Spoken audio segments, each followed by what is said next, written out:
Welcome, only gentlemen, and some of you cross-dressing women. We are here in 2025 with these totally not narcissistic, polarized, egotistical, MAGA, maniac political figures. But think back to when politics was amazing, the 1930s. No, a time in too which far, too far. The 80s. Go forward more. But a time in which both the white and black men were both poor. The 80s. It's better. Too far. Okay. Wrong time. Wrong time period. Let's go with a time when America was truly great. The 1980s. A time with a lot of great bands, good movies, and most of all, these two gentlemen. Stokely Carmichael. A man who used pathos with great effect and will be the rhetoric presented by him in this speech and civic discourse final. Civic discourse, not speech and debate. My apologies. But this isn't the only political figure we have here today. We have the man, the myth, the legend, the possibly nefarious lawbreaker, Ronald Wilson Reagan. All right. Unlike Stokely Carmichael, Reagan favored his authority and presence in speeches, so as the rhetoric for him, we will be using a strict ethos, unless Fernando can't help himself. Now, without further ado, let's put these people together on two opposite sides. Stokely Carmichael defending and preserving pathos excellence, while Ronald Reagan will be using his authority and credibility to put forth the idea of ethos. Now, let us debate. As most debates start, we'll be starting with a coin flip. Now, will any of you pick a side? Can I get heads? Can I get a tails? All right. We're going with heads for Ronald Reagan and tails for Stokely Carmichael. Sorry. Does anybody have a coin? I do. Okay. Go ahead, flip it.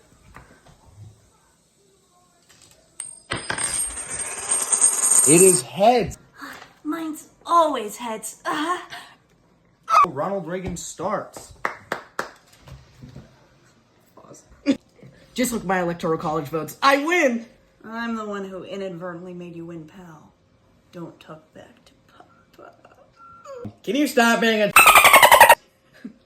Can I start now? Yes, you may begin. Okay. I, Ronald Wilson Reagan, with my 8 years in the position of the president, I stand in the firm opinion that the better rhetoric out of the three is ethos. For the example in this debate, I will be using the speech I delivered on December 19th, 1989. The last speech I delivered whilst still being in the position of the president. This was my final remarks after my 8-year-long run as the president. My speech did have other rhetorics, sorry guys, that are pretty obvious. But as your former president, I have picked up a lot of skills. Yet I still believe that ethos is the most important and most powerful form of rhetoric. I mean, how can you not trust me? I was the leader of the most powerful nation in the world. So, you seem to use a lot of ethos here. You mind telling me how your time as governor was and how it contributes to your presidency? I'd like to say my acting. You guys should go watch my movies. Link in the description. Go watch it. Wow. So you think The Governator was better. Who? The Governator. I don't know who you're talking about. Wow, so you think that his 8 years in the position of presidency matters? I stand in the firm opinion that the better rhetoric out of the three is pathos. You really thought that being president was impressive? Imagine being a man in the Black Panther Party and then dropped out because they were white apologists, and then changing my name to Kwame Ture because Carmichael was way too white. I was totally in support of Disney creating Black Panther to take away attention from the actual movement and party. Like my name. Kwame Ture. I like switching sides. In the June, bro? Yeah, it's Pride Month. What are we doing? Like the Sandinistas. Oh my The god. Sandinistas? I have no idea what you're talking about. Anyway, emotion. You see how I'm trying to trigger all of you right now? Yeah, that's what I did in my speech, Black Power, in which my very first sentence starts with, "It's a privilege and honor to be in the white intellectual ghetto of the West, in which I use satire in order to convey the emotional ties I have with speaking to those that are, privileged, white intellectual ghetto of the West. Ugh, buzzwords. Gotta love them. Wow, I really do feel the burden of the white man. So we're rage baiting is what I'm hearing. Wow, Carmichael, that's a lot of emotion you use, eh? I mean, well, when we speak about this very, very odd topic, how can anyone trust someone who renounces his own group to join another group? This behavior is totally unlike myself. Even when I went behind the American people's back, allegedly, to go talk to other groups and possibly terrorists. You can right there, please. Okay. Even when I went against them, I traded with people for certain reasons to benefit the American people. I would never go against their back unless they have AIDS or are black or are white, but a little bit darker than me. If they're any other ethnicity except for white. But otherwise, make America great again. When Reagan started his speech and he said, "When we finish this luncheon, I hope you'll stick around a little while. We're having a tax sale upstairs and everything must go."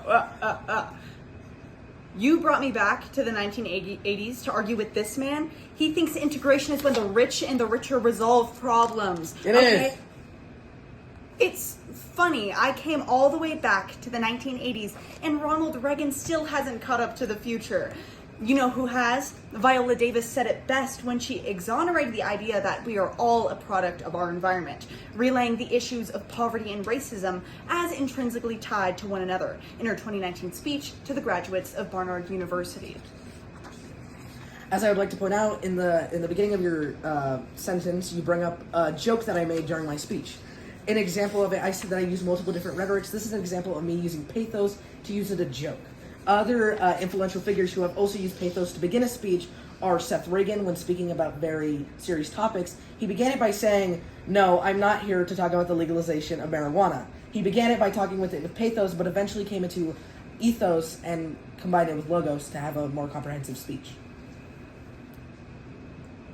That's a little too smart for me. So he says the government is too big, except when it's locking up Black Panthers or funding coups in Latin America. Iran-Contra? What? I have no idea what you're talking about. I don't even know what Iran is. Who ran? Stokely, what's wrong, Stokely? It's Kwame! It's Kwame! Stokely, you're up here. I'm gonna need you to bring okay, it- so I'm the host here. Let's keep it on track. Is there anything either of you have to say anymore? What I would like to say is that with my speeches, I not only swayed the vote, I changed the conversation. I flipped the entire opinions of people based upon my own authority and the way that I spoke. Unlike Stokely Carmichael. Here are my few last words. But you see, my people followed me and truly believed in what I was saying because it came from the suffering and trauma I endured as a Black man. All your voters saw was a washed-up actor who was staunchly liberal and then became moderately conservative. What did you say? Give me a pen and I'll sign it in. Yeah, well, here you go. Oh no, that phrase actually came from an actual president that actually did what he said he was going to do. Barack Obama. Just kidding, I as Kwame Ture would never support a democratically elected system that focuses on identity politics rather than relations. But hey, maybe then you'll actually fix a system that you were oh so against. Reaganomics. Go. I helped with economics. I helped with economics. There was a giant disparity because of you! Well, that's all, folks. But there's one more thing I want to let you guys know before we end the show. I'm part of the Central Intelligence Agency. We're in the afterlife, Kwame. I don't think I made it to the afterlife. But the clouds are right there. Look in the distance, Kwame. They're fake. Have you ever seen The Truman Show? No, that hasn't come out yet. What year are you from?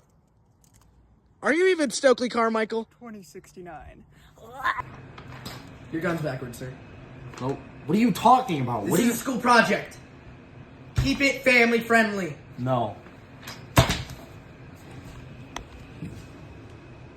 America has been served.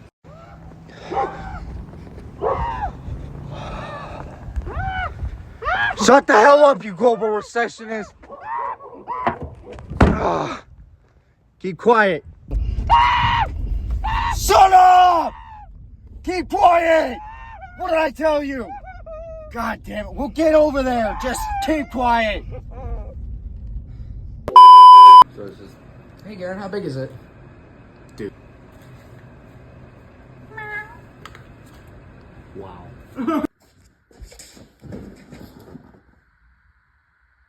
I'm in a warehouse in Cuba, laying low.